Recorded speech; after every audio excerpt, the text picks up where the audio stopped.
ETF index mutual funds నేర్చుకుని stock మార్కెట్లో రాణించాలనుకుంటున్నారా? వెంటనే ఈ నెంబర్కి కాల్ చేయండి.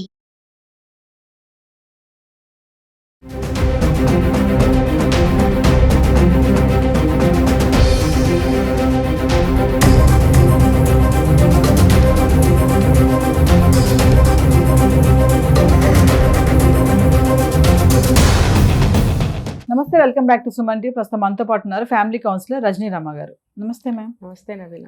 మేడం, గత 15-20 రోజుల నుంచి చూసుకుంటే చాలా క్రైమ్స్ అనమాట.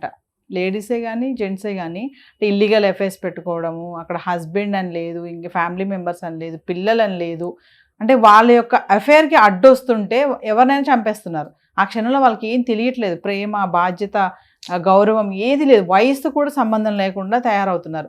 రీసెంట్గా ఒక ఇన్సిడెంట్ చూసుకుంటే మేనల్లుడే అని చెప్పేసి ఇంట్లో పెట్టుకున్నారు. మామూలుగా ఏదైనా చదువుకునే పిల్లలు ఉంటే పెట్టుకుంటాం కదా, మా ఇంట్లో చదువుకోరా, నువ్వు ఎందుకు అంత దూరం హాస్టల్లో ఉంటావు అనే ఒక ఆలోచనతో మేనల్ని ఇంట్లో పెట్టుకుంటే మరి చూస్తే చివరికి ఏం జరిగిందంటే ఒకసారి అదేగా పెద్ద తప్పు అయిపోయింది. ఆన్సర్ టాపిక్ అయిపోయింది. అదే చెయ్యకూడని తప్పు, చేసిన తప్పు. నీకేమన్నా 2 పిల్లలు ఉన్నారు, మరి మీ ఆవిడేమో బీఈడీకి ప్రిపేర్ అవుతుంది. ఎవరన్నా ఖాళీగా ఉన్నారా? ఎవరికన్నా ఓపికలు ఎక్కువ ఉన్నాయా? లేకపోతే ఇంకా 4 పెంచుకుందామని ఇంట్రెస్ట్ ఉంటుందా ఎవరికన్నా? నువ్వెందుకు పెద్ద ఇదిగా మేనల్లుని తెచ్చిపెట్టుకోవాలి? అక్కడికి అబ్బో మా అన్నయ్య చాలా మంచోడు, మా తమ్ముడు చాలా మంచోడు అనుకోవాలనే. కొంతమంది మగవాళ్ళు ఉంటారండి, ఎంతసేపు తన వైపే, భార్య వైపు ఆలోచించరు. ఎంతసేపు వాళ్ళకి బెనిఫిట్లు చేయడము, వాళ్ళకి అడవా చాకరీలని చేయడము, ఇంట్లో తెచ్చిపెట్టుకోవడం, చాకరీలు చేసి వస్తారు వాళ్ళ ఇళ్ళకి వెళ్ళి. ఇటు భార్యకి ఏమి సహాయం చేయరు, భార్యకి సపోర్ట్ ఉండరు, లేకపోతే భార్య తరఫు వాళ్ళకి ఏమైనా కావాలంటే చేయరు. ఇలాంటి వాళ్ళు ఏం చేస్తారంటే, ఏముంది 2 పిల్లలకు వండి పెడుతున్నావు కదా, వాడికి ముద్దే కదా పెట్టు, చదువుకుంటాడు, వాళ్ళ ఊళ్ళో ఫెసిలిటీ లేదు, మరి మేనమావగా నా బాధ్యత, ఇలాంటి మాటలన్నీ చెప్తారు. ఎస్, ఇలాంటి వాళ్ళకి ఎలా బుద్ధి రావాలి? ఈ రోజులు ఎలా ఉన్నాయి, ఎంత న్యూక్లియర్ ఫ్యామిలీస్ అయిపోయినాయి. సింగిల్ పర్సన్ అయినా సరే లేచి ఒక కప్పు టీ పెట్టుకోవాలంటే టైం ఉండకపోవచ్చు, ఆరోగ్యం బాగుండకపోవచ్చు, వీలు కాకపోవచ్చు, బద్ధకం కావచ్చు, ఇష్టం లేకపోతే, కారణం ఏదైనా సరే సింగిల్ పర్సన్కి తనకు తానకే చేసుకోలేక వస్తుంటే ఇక్కడ నువ్వు వెళ్ళి నీ వాళ్ళ పిల్లాడిని తీసుకురావటం ఏంటి? వాడేదో ఫంక్షన్కి వచ్చాడంట, వచ్చాడు, చూశాడు, వెళ్ళాడు, వాడేదో 2 నెలలు కోర్స్ చేయాలి, నువ్వు తెచ్చి నీ ఒళ్ళో పెట్టుకోవడం ఎందుకు? నీకు అంత బంకా ఇదిగా ఉంటే ఇంకో విధంగా సహాయం చేసుకో. తెచ్చి ఇంట్లో పెట్టుకోవడం ఏంటి? వయసు పిల్లోడు కాదు. ఇప్పుడు మనం ఒక 60 ఏళ్ళండి మనకి, సరే ఆ పిల్లాడిని పెట్టుకో, వాడికి అలాంటి ఆలోచనలు రావు. కానీ వాడు వయసు వస్తున్న వయసు వాడిది 17-18 సంవత్సరాలు, నీ భార్య యంగే, 25 ఏళ్ళు కూడా ఉన్నాయా లేవో. అలాంటప్పుడు ఆకర్షణ జరగదా? అసలు నీకు బుర్ర లేదా? వయసు పిల్లని కానీ వయసు పిల్లని కానీ ఎవరి పిల్లని ఇంట్లో పెట్టుకోకండి. అంటే రిలేషన్స్ కూడా, అంటే మేనల్లుడే అని పెట్టుకున్నాడు, అసలు వద్దు.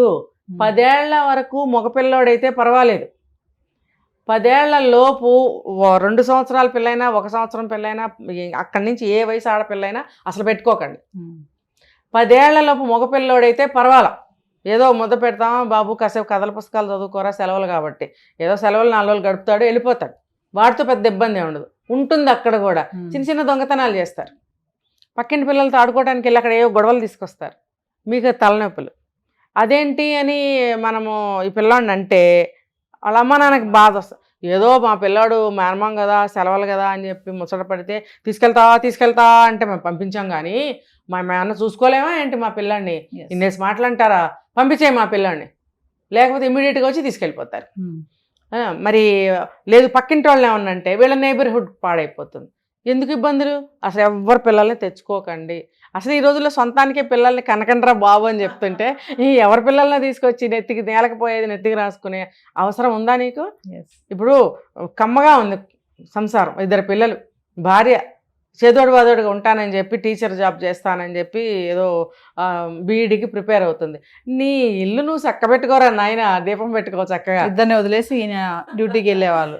తెలివి తక్కువ వేదవాలండి బాబు, తెలివి తక్కువ. అంటే నమ్మడం, అంటే మేనల్లుడే కదా, అంత దూరం ఆలోచించలేదు అనుకోవచ్చు అంటారా? చెప్తున్నాను కదా, సొంత బంక. పచ్చిగా చెప్పాలంటే సొంత బంక అంటాడు. ఎంత ఎదవైనా సరే నా బంక. నాకు నా వాళ్ళు greatest fellows, greatest people, greatest relatives అన్న అదేంటంటే ఏమంటారు, హెచ్చులు అంటారు కదా, హెచ్చులు. అబ్బో తీసుకొచ్చి మేనమావగా నేను ఏదో చదివించేస్తే నాకు పేరు వచ్చేస్తుంది. భారీ బుద్ధి ఏమైంది మేడం ఇక్కడ? భారీ బుద్ధి ఏమైందంటే అక్కడ ఇంకో కెమిస్ట్రీ జరుగుతుంది. అదే కదా. ఇప్పుడు నువ్వు సంధిచ్చావు, బోళ్ళంత ప్రైవసీ ఇచ్చావు, బోళ్ళంత ఫెసిలిటీస్ పెట్టావు ఇంట్లో, ఇంకా ఖాళీగా కూర్చుంటే ఇందాక వాడికి ఏమైంది, పురుగు తొలచలేదా? ఇప్పుడు వీళ్ళకే పురుగు తొలుస్తుంది. నువ్వు లేవు ఇంట్లో, లేవు, చక్కగా చేతిలో మొబైల్స్ ఉంటాయి, ఆ Mobiles. బోర్డు చూపిస్తాయి అందులో. Yes. ఆ బోర్డు చూపిస్తుంటే ఈ గదిలో ఉంటుందా, వాడు ఆ గదిలో ఉండగలడా? పోనీ ఈ మనిషి పెళ్ళైన మనిషి, వాడు పెళ్లి కాని పిల్లాడు, వచ్చే వయసు, వాడికి వాడి బాడీ ఏమి ప్రేరేపిస్తుంది, ఏమి గుర్తు చేస్తుంది వాడికి? ఇలా చూపిస్తున్నారు, భలే ఉంది, ఇప్పుడు మా ఆంటీ కూడా అలాగే ఉంటుంది కదా, ఒకసారి ఆంటీని చూద్దాం అనిపిస్తుందా, అనిపించదా? ఎస్. సో అదే పని చేశాడు. పైగా ఇదేం చేసింది, నాకు వస్తాయి ఇంకా వేరే మాటలు. ఏం చేసింది, నీ గదిలో ఏసీ లేదు, నా గది ఏసీ ఎందుకండి, వాళ్ళ ఇంట్లో ఏసీ ఉందా? చిన్నపిల్లలకి ఏసీ ఏంటండి, చెమటకి, ఎండకి, గాలికి ఎండుతూ తడుస్తూ అలా శరీరం తయారవ్వాలి. సుఖం ఎప్పుడు కోరుకుంటుంది శరీరము? కష్టాలన్నీ పడిన తర్వాత ఒక వయసు వచ్చేస్తుంది, మిడిల్ ఏజ్ వచ్చేస్తే అప్పుడు శరీరము విశ్రాంతి కోరుకుంటుంది. అప్పుడు నీకు కావాలి కాస్తంత సుఖం. టీనేజ్ పిల్లాడికి సుఖం ఏంటి? అసలు నువ్వు ఆ ఉద్దేశంతో వాడిని పిలవాలా, నీకు వాడి పక్కలోకి పిలుచుకున్నావు. ఏ వంకతో నిన్ను పిలవాలి అని అంటే ఏసీ. ఆ పిల్లాడికి వాళ్ళ ఇంట్లో ఉందో లేదో మనకు తెలియదు, కానీ చిన్నపిల్లలకి నువ్వు ఏసీలోకి రా, నువ్వు పిలవటం ఏంటి, నువ్వు సిగ్గు లేకుండా? దీనికే పుట్టింది ఫస్ట్ పురుగు. వాడేమనుకున్నాడు, చెప్పాడుగా అందులో, నాకు కావాల్సిన పెరిగానమే డాక్టర్ పెరిగానమే తినమన్నాడు. అంటే నేను కోరుకునేది నువ్వు కోరుకునేది ఒకటే, అబ్బాయి ఇంకెందుకు తంతే బూరెలు గంపల పడినట్టు వాడు చక్కగా వచ్చేసాడు బంతిలాగా. ఇంకేముంది, ఇంకేం మనం వాళ్ళ నోళ్ళు మాట్లాడక్కర్లేదు, ఎవరో ఏం మాట్లాడక్కర్లేదు, రెగ్యులర్ గా వ్యవహారం నడుస్తుంది. శరీరాలే మాట్లాడుకుంటాయి, శరీరాలు పనులు చేసుకుంటాయి.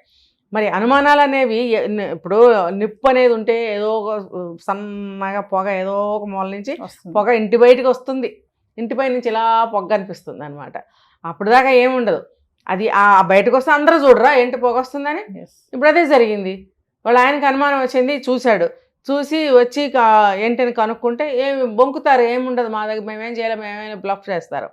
కానీ మళ్ళీ అతను నిర్ధారించుకున్నాడు, ఇంటికి వచ్చి చూశాడు, పోనీ నువ్వు ఇక్కడ వద్దు, 2 ఏళ్ళు పెట్టుకున్నాడు. 2 ఏళ్లలో అవ్వాల్సిన కార్యం అంతా అయిపోయింది.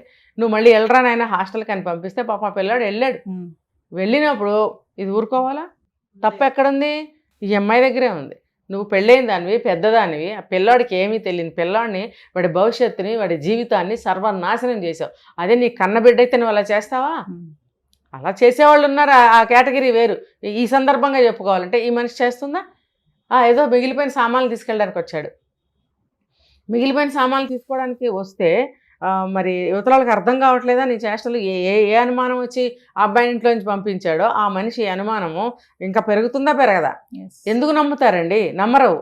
కాబట్టి ఇలా నిలదీసి అడిగినందుకు, అబ్బాయిని మళ్ళీ పంపించేసినందుకు కోపం పెంచుకుని ఈ మొగుడిని అడ్డం తీసేయాలి.